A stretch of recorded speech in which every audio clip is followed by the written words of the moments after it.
بسم اللہ الرحمن الرحیم، اللہم صلی علی محمد و علی آل محمد۔ ایک نالائق بندے نے، ایک ناکام بندے نے ایپل کمپنی کیسے بنا لی؟ اس نے ٹچ سکرین فون، لیپ ٹاپ اور یہ ٹچ سکرین ڈیوائسز کیسے بنا لی؟ کیا وہ واقعی بیک بینچر تھا؟ اگر وہ واقعی بیک بینچر تھا تو باقی بیک بینچر کامیاب کیوں نہیں ہو پاتے؟ یا کوئی فرسٹ رو میں بیٹھنے والا ایپل کمپنی کا مالک کیوں نہیں بنا؟ السلام علیکم۔ کامیابی کے لیے ضروری نہیں کہ آپ کلاس میں پہلی رو میں بیٹھیں، ضروری نہیں کہ سٹارٹ سے ہی آپ سٹیج پہ نظر آئیں، بلکہ زیادہ تر بیک بینچر بھی کامیاب ہو جاتے ہیں۔ پہلی لائن میں بیٹھنے والے لائق فائق تو جاب بھی حاصل کر سکتے ہیں۔ اب سوال یہ ہے کہ بیک بینچر کامیاب ہو کیسے جاتے ہیں؟ اس صدی میں سب سے بڑا انقلاب ٹچ سکرین ہے۔ موبائل، لیپ ٹاپ، ٹیبلٹس سب ٹچ سکرین ہیں، جنہیں ہم انگلی لگائیں تو ہماری مرضی کے مطابق چلتے ہیں۔ کہتے ہیں کہ یہ 21ویں صدی کی سب سے بڑی انوینشن ہے۔ اس انوینشن نے کمپیوٹر کو فرینڈلی بنا دیا ہے۔ اس نے 4 سال کے بچے سے لے کر 70 سال کے بزرگ تک کے لیے سے قابل استعمال بنا دیا۔ اس انوینشن کا موجد کون ہے؟ اس کا نام کیا تھا؟ Steve job. جی ہاں، سٹیو جاب ایپل کمپنی کا مالک تھا۔ اس نے ایپل کمپنی بنائی۔ اس نے ایک چھوٹی سی ڈیوائس بنائی جس میں ایئر فون لگا کے آپ ہزاروں من پسند گانے آپ اس میں ریکارڈ کر سکتے ہیں۔ اسے آئی پوڈ کہتے ہیں۔ یہ اس کی سب سے پہلی انوینشن تھی۔ اس کے بعد اس نے آئی فون ایجاد کیا۔ آئی فون جو تھا یہ ٹچ سکرین سے چلتا تھا۔ یہ ایک ریولوشن تھا جس نے ساری دنیا کو حیران کر دیا۔ ذہن میں رکھیے گا کہ ایپل دنیا کی پہلی 3 کمپنیوں میں شمار ہوتی ہے جو کبھی پہلے نمبر پر آ جاتی ہے، کبھی دوسرے پر اور کبھی تیسرے پر۔ $200 بلین کے قریب اس کے اپنا ریونیو ہے۔ یہ اس کے اپنے اثاثے ہیں۔ پاکستان کا کل قرضہ 70 یا 80 بلین ڈالر ہے، اور اگر ایپل کمپنی چاہے تو پاکستان جیسے 28 ملکوں کے کیسے قرضے ادا کر سکتی ہے۔ یہ اتنی بڑی کمپنی ہے۔ سوال یہ ہے کہ اتنی بڑی اور کامیاب کمپنی چلانے والا بریلینٹ آدمی ہے کون؟ بچپن میں کتنا لائق فائق اور ذہین ہوگا؟ جی ہاں، سٹیو جاب شروع سے ایک بریلینٹ آدمی نہیں تھا۔ یہ غریب مسکین سا بندہ تھا، دماغ بھی اتنا کام نہیں کرتا تھا۔ کچھ عرصہ پہلے اس کی جاب کی پہلی اپلیکیشن بکی ہے جو اس نے کہیں اپلائی کیا تھا جاب کے لیے۔ $3.5 لاکھ میں یہ اپلیکیشن بکی ہے، اور اس اپلیکیشن کے سارے سپیلنگز غلط ہیں۔ اس میں گرامر کی، حتیٰ کہ اس میں فل سٹاپ اور کوماز کی بھی غلطیاں ہیں۔ یعنی یہ اتنا کن ذہن تھا کہ اپلیکیشن بھی نہیں لکھ سکتا تھا، اور یہ بھی تب جب یہ یونیورسٹی سے نکل چکا تھا، جب یہ جوان ہو چکا تھا۔ اتنا سست اور کن ذہن آدمی، اس نے پوری دنیا کو ری شیپ کر دیا۔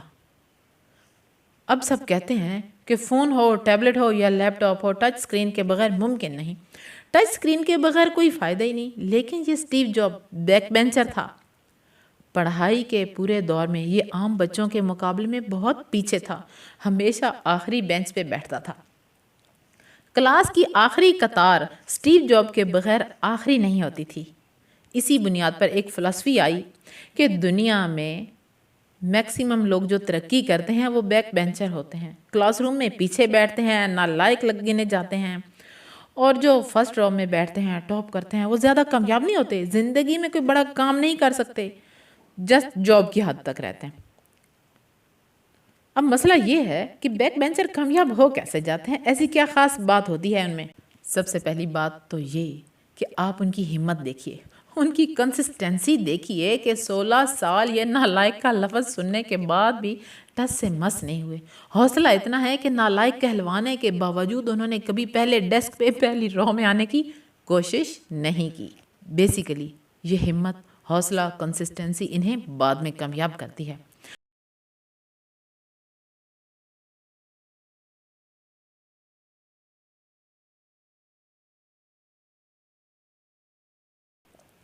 کیونکہ کامیابی کے لیے صلاحیت نہیں چاہیے ہوتی، اچھے نمبر نہیں چاہیے ہوتے، فرنٹ رو ضروری نہیں ہے۔ قطعاً طے نہیں ہوا کہ فرنٹ رو میں بیٹھ کے آپ کامیاب ہو سکتے ہیں۔ بیک بینچر بھی کامیاب ہو سکتے ہیں۔ آپ کے لیے کنسسٹنسی اہم ہوتی ہے، آپ کے لیے حوصلہ اہم ہے، آپ کے لیے ہمت اہم ہے۔ 16، 17 سال کنسسٹنسی ان کے اندر رہتی ہے، یہ لوگ اتنے حوصلے والے ہوتے ہیں کہ لوگوں کی کامیابی انہیں ہرٹ نہیں کرتی. یہ اس بات سے کبھی پریشان ہی نہیں ہوتے کہ ان کے لیے تالیاں بجائی جا رہی ہیں اور میرے لیے نہیں. بس یہ اپنی دھن میں مگن رہتے ہیں. جتنے بیک بینچر ہیں ان میں 3 خوبیاں ضرور ہوتی ہیں. کنسسٹنسی، یعنی نالائکی میں بھی 16-17 سال گزار دیتے ہیں اور تسلسل سے اپنے لیے نالائق کا لفظ بھی قبول کرتے ہیں اور کوئی خاص پریشانی بھی نہیں ہوتی انہیں. دوسرا، درویشی. وہ کسی سے متاثر نہیں ہوتے. کوئی پہلے نمبر پہ آئے، کوئی دوسرے پہ آئے، یہ ان میں درویشی کا ایلیمنٹ ہوتا ہے. باہمت ہوتے ہیں، جسے ہم ڈھیٹ کا نام دیتے ہیں. نالائق کہنے کے باوجود انہوں نے کبھی خودکشی نہیں کی، کبھی گھر سے نہیں بھاگے، اپنے قدموں پہ جمے ہوئے ہیں. 3 چیزیں کامیابی کے لیے ضروری ہیں. اگر آپ میں تسلسل نہیں ہے، اگر آپ میں درویشی نہیں ہے، اگر آپ باہمت نہیں ہیں، جسے لوگ ڈھیٹ کہہ کے پکارتے ہیں، بس کوئی کام پکڑیں تو اسے پکڑ لیں جب تک وہ نہیں ہوتا. یا تو ہمیں کامیابی ہوگی یا پھر ہماری جان جائے گی.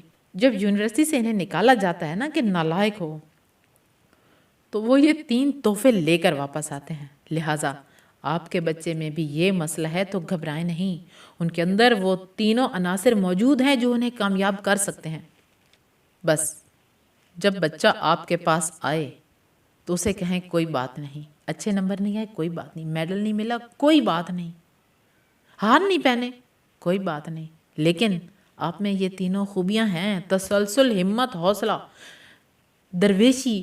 بس اب ان کے بل بوتے پہ کامیاب ہو کے دکھا دو. اپنے بچے کو تھپکی دیں اور اسے کہیں کہ آپ کامیاب ہو اور دنیا کو دکھا دو. دنیا میں ٹاپ پر رہنے والے جتنے بھی لوگ ہیں، 600 بلینئر کی لسٹ نکال لیجئے، 95% لوگ وہ ہوں گے جو یونیورسٹیوں سے ڈراپ ہوں گے، جو بیک بینچر ہوں گے. ان کے اندر وہ تینوں خوبیاں تھیں جو کامیابی کے لیے ضروری ہیں، کیونکہ نالائق آدمی کے اندر وہ تینوں عناصر موجود ہوتے ہیں جو ایک ناکام کو کامیاب آدمی بناتے ہیں: ہمت، حوصلہ، تسلسل، درویشی، جو ایک عام سے نالائق کو سٹیو جاب بنا دیتے ہیں، جیسے پوری دنیا کو بدلنے کا ہنر دے دیتے ہیں. اگر ویڈیو پسند آئے تو لائک کر دیجیے گا، اس سے ہمارا حوصلہ بڑھتا ہے، اور اپنی رائے کا اظہار کمنٹ باکس میں ضرور کیجیے گا. چینل کو سبسکرائب کرنا بھی مت بھولیے گا. انشاءاللہ ایک اور اچھی ویڈیو کے ساتھ دوبارہ حاضر ہوں گے. جزاک اللہ خیر.